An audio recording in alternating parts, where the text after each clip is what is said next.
Ka Sorkar Jala kan pleya motdur Bashirin Yang Jong u Tirot Sing Syiem Dhaka ha ka khatn rew tarik ubenai rempang banwan.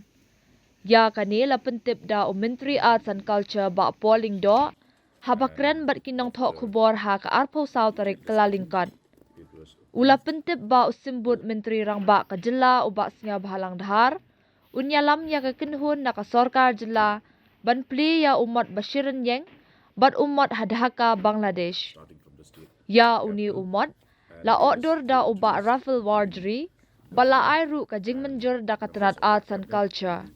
Are happy to announce here that on the 16th of next month, the state government has been talking to the Indian High Commission of Bangladesh, and on the 16th of February next, we will be unveiling a life-size statue of Tirot Singh and also a bust of the renowned warrior of the state at Dhaka.